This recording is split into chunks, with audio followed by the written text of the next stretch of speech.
genial ha sido ver todo sobre los personajes de la cultura griega y sobre todo sobre los dioses griegos. Pero les cuento que es momento de que cambiemos de curso. Vamos a entrar al curso de razonamiento verbal. Pero antes de eso, ¿ustedes han visto a Giordano? No lo veo a Giordano. No.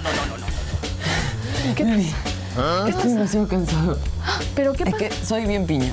¿Piña? Sí. Pero, ¿por qué Giordano? ¿Qué pasó? Lo que pasa es que quedé en ir a la casa de un amigo mío porque íbamos a jugar PlayStation, pero me dio su dirección y nunca la he encontrado. O sea, es que tampoco no me dio ni el número exacto. O sea, no sé qué cree, que soy adivino, no sé qué cosa. ¿Nunca llegaste? No te creo. Qué mala suerte. Pero bueno, seguro para la próxima ya no te vas a acordar. ¿Por qué? Porque, no sé. Me vas a confundir. Obviamente. También eso te pasa por no llevarme. Oye, pero me has hecho recordar a un tema. ¿Qué cosa? El tema del que vamos a hablar hoy día. Sobre la referencia. Pero como marcador del discurso. ¿En serio? Sí. Bueno, pero vamos a dejarlo a todos los chicos con un video, ¿verdad? Exacto. Entonces no se lo pueden perder. Y ya saben, anoten todo porque el video está súper bueno. Vamos a verlo.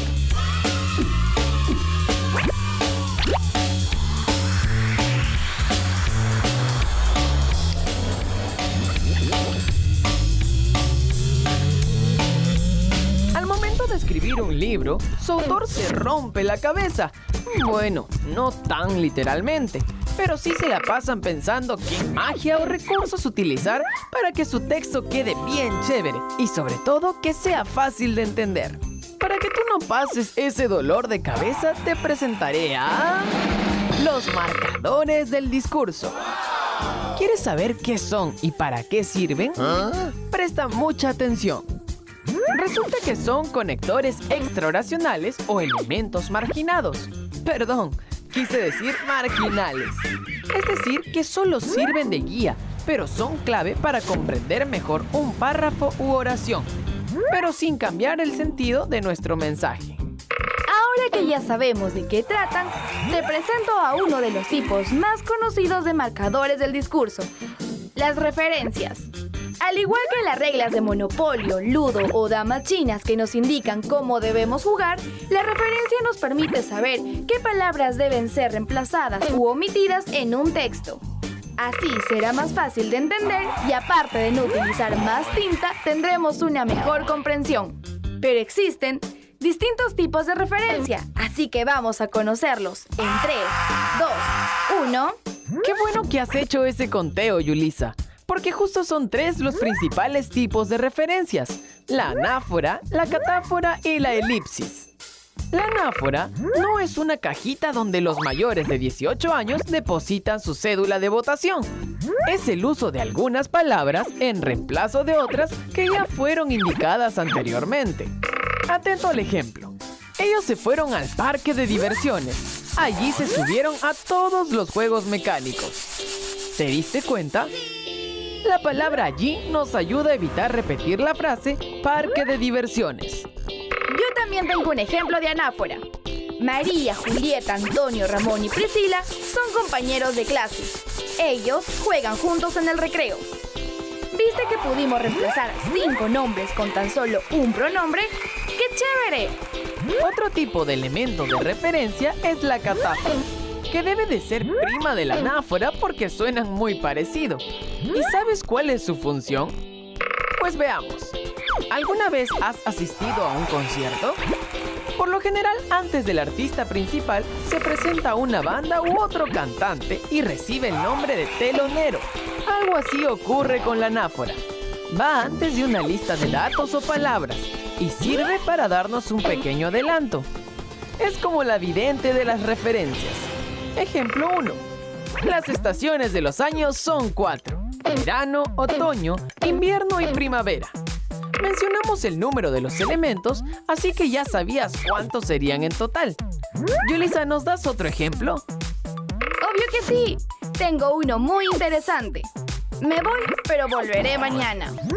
Yulisa, no te vayas, tenemos que terminar la explicación. Ese es mi ejemplo. Podríamos decir solo la frase volveré mañana, pero si decimos me voy antes, le damos más sentido a nuestro enunciado. Y como creo que ya quedó claro, pasemos al último de los elementos de referencia, la elipsis. Giordano, ¿tú sabes a qué me refiero? ¿No es esta? Te dije elipsis, no elipse. Mientras la elipse es una figura geométrica, la elipsis es la omisión de algunos elementos redundantes. Te doy un ejemplo bien chévere. Este duende que vemos aquí tiene una olla llena de monedas de oro. Tiene tantas que si quitamos una, se seguirá viendo igual de llena. Algo parecido es cuando utilizamos la elipsis. Veamos un último ejemplo. Hoy salí de mi casa con un regalo de cumpleaños. Fui a la casa de mi prima y le di el obsequio. Como puedes ver, el sentido de la oración sigue siendo el mismo. Ya aprendimos para qué sirve la referencia. Así que, manos a la obra. Apliquemos cada uno de sus tipos en nuestros próximos textos.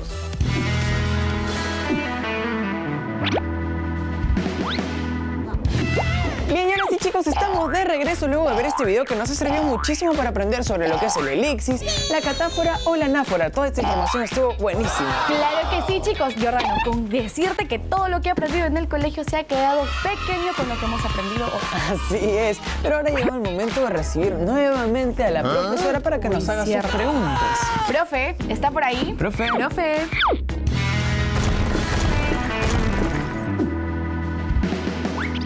¿Cuál es la función de los marcadores del discurso? A. Facilitar la comprensión y cambiar el sentido de la oración. B. Facilitar la comprensión sin cambiar el sentido de la oración. O C. Cambiar el sentido de una oración. Correcto. Los marcadores del discurso reciben también el nombre de elementos marginales, debido a que a pesar de permitir una mayor comprensión del texto, no cambian su sentido. Genial. ¿Ya ves? Ahora que, bueno, no sabía, pero ahora que ya sabemos la respuesta, podemos pasar a uno de mis segmentos favoritos. ¿No sabes cuál es? Ah, sí. Vamos a decir lo que es Encuentra el error. Encuentra el error. Bien, chicos, y ahora sí estamos en la secuencia preferida de Yuli, porque ustedes tienen que tomarse el tiempo para fijarse cuál es el error en los siguientes dos textos. Exacto, entonces vamos con el primero. Un leñador que utiliza la hacha para cortar un árbol. Estuvo muy fácil, así que vamos a ver cómo se escribe correctamente. Un leñador que utiliza el hacha para cortar un árbol.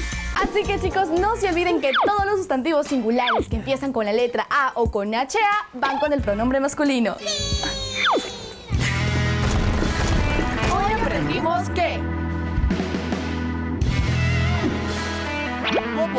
en el curso de lenguaje aprendimos que cada elemento mencionado en una conversación tiene un nombre asignado llamado sustantivo. Las dos características del sustantivo son el género y el número. El género de un sustantivo puede ser masculino o femenino. Un sustantivo que representa un solo elemento es de número singular, pero si se tratan de dos o más, pertenecen al número plural. Existen sustantivos que pueden ser conjugados con ambos pronombres, masculino y femenino. En el tema de literatura, aprendimos que las civilizaciones griega y romana reciben el nombre de mundo clásico. En estos años surgieron escultores que representaban a los protagonistas de sus mitos y a los personajes más importantes de las artes y ciencias. Los romanos y griegos compartían los mismos dioses, pero con diferentes nombres. En la Grecia antigua se dieron las bases de la ética, filosofía, derecho, medicina, física y matemáticas. En el curso de razonamiento verbal, recordamos que existen ciertos recursos llamados marcadores del discurso, que nos ayudan a mejorar nuestros textos y facilitar su comprensión. Uno de ellos es la referencia, que permite evitar las repeticiones. Y por último, hoy aprendimos que los principales elementos de referencia son la anáfora, la catáfora y la elipsis. Chicos, hoy sí que hemos aprendido 3 temas súper útiles, así que ya no tienen excusa para no sacarse un 20 en el colegio. Así es, hemos aprendido el tema del lenguaje, razonamiento verbal y literatura. Por ejemplo, hemos visto lo que es El mundo clásico. el mundo clásico, hemos visto la referencia y en comunicación, ¿qué vimos? En comunicación. El sustantivo, Yolisa. Exacto. Giordano, te cuento, uno de mis temas favoritos fue el mundo clásico. Cuando llegue a mi casa voy a ir a ver todos los videos sobre la mitología. Me entonces, encantó.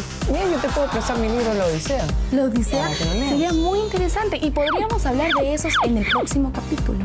Sería muy buena idea. A mí ¿Sí? también. Claro que sí. Ahora sí, Yuli, cambiamos de cámara porque para que no nos extrañen los chicos, les vamos a dejar nuestras redes sociales. Nos pueden buscar en Facebook como Tiempo para Aprender y también nos encuentran en Twitter como @USMPTV. Claro, chicos, no se olviden de regalarnos un like y de seguirnos porque tenemos muchas cosas interesantes para todos ustedes. Ahora sí, Jordano, es momento de irnos. Así que, chicos, no se olviden de seguir disfrutando la programación de USMPTV Aprende con Todo. Y lo más importante, repasen para la próxima semana. Nos vemos. Chao.